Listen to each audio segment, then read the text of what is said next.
Hello everyone, कशा आहात? स्वागत आहे तुमचं संध्याकाळी या यूट्यूबच्या चॅनलमध्ये. तर आता 2:30 वाजलेले आहे. तर सकाळी नाश्ता केला होता. तर आता पूर्ण स्वयंपाक झाला आणि पाणी पण आलते यार, खूप लोड. काल महाशिवरात्रीला पण गेले होते मी बाहेर, खूप सारे हातपाय दुखत होते. सम्यक आला तर घरी लेकरं वगैरे म्हटलं का तर सण वगैरे मी सोडत नाही. कितीही तब्येत खराब असली तरी करत राहते. तरी पाहत बॅक कॅमेऱ्यानं दाखवू कसं दाखवू दिसते काही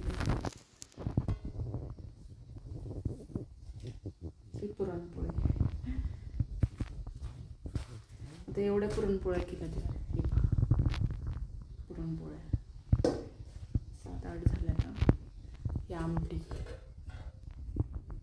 तिखटाची आमटी, हे तूप, हे आळण, हे राईस आणि साधे पापड. कारण कसं आहे मला मी ॲडमिट होते दवाखान्यात. डॉक्टर बोलले 2-3 महिने म्हणजे एखादा महिना तरी ऑइली खायचं नाही मला, म्हणून पापड भाजले तर साधे.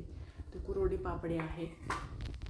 एवढं सारं बनवलं सकाळपासून. तब्येत खराब, तब्येतचं काय म्हणजे काय सांगायचं.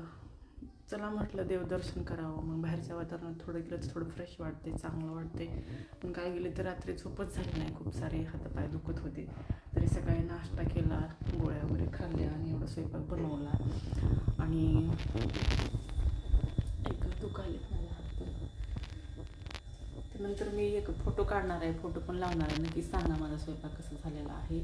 आणि आज महाशिवरात्रीचा कालचा उपास सोडण्यासाठी तुम्ही काय काय बनवलं हे सुद्धा सांगा मला कमेंट करून. मी तर पुरणपोळी बनवलेली आहे. कारण कसं आमच्या इकडं माझी आई सासूबाई हे असंच करत होत्या.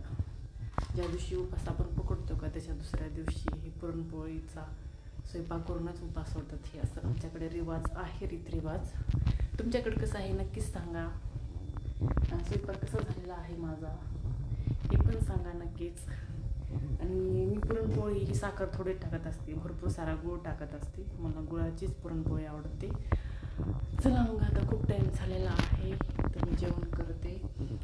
आणि सम्यकची वाट पाहते. तो म्हटला 5 मिनिटात येतो, तो काय आलेला नाही आहे. अरे बापरे, इकडून दाखवते तुम्हाला, दिसते का? मला स्टँड घ्यायचं यार. स्टँड हात असं नुसते हातात दुखायला येतं. तर रात्री पण कसं असते हे पहा, आईशिवाय आईची माया जागा आणि आईची माया कोणीच घेऊ शकत नाही. या जगा दुनिया सर्व काय आपण विकत घेऊ शकता, पण आईची माया कोणीच आणि बरोबरी कोणीच करू शकत नाही. तर रात्री माझा मुलगा सम्यक 10:15 वाजता आला. तर काल फराळाचंच होतं सर्व काही, भगर, शाबू हे. मग आम्ही गेलो होतो देवदर्शनला, तिकडून आलो 8 वाजता. आल्यानंतर मग 9-9:30ला जेवण वगैरे केले. मग तेच भगर वगैरे खाल्ली, तेच शाबू हे. तर सम्यक आला, तो म्हणला की मम्मी मला खूप भूक लागली आहे. तर मी 10:15 वाजता त्याला 4 चपात्या बनवल्या आणि बटाट्याची भाजी. हे पहा, मुलांना पण कळायला पाहिजे की आपल्या मम्मीची तब्येत सांभाळणं, तिचं ऐकणं, तिचे स्वप्न पूर्ण करणं हे लेकरांना पण समजलं पाहिजे, बरोबर की नाही? तर लेकरासाठी कोणतीही आई लेकरासाठी 11-12 वाजता उठून काही करू शकते आपल्या मुलांसाठी आहे, हे मला सांगायचं. तर चला मग भेटूया पुढच्या नवीन ब्लॉगमध्ये.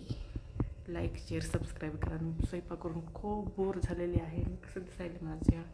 चला जेवण करते, मी भूक लागलेली आहे.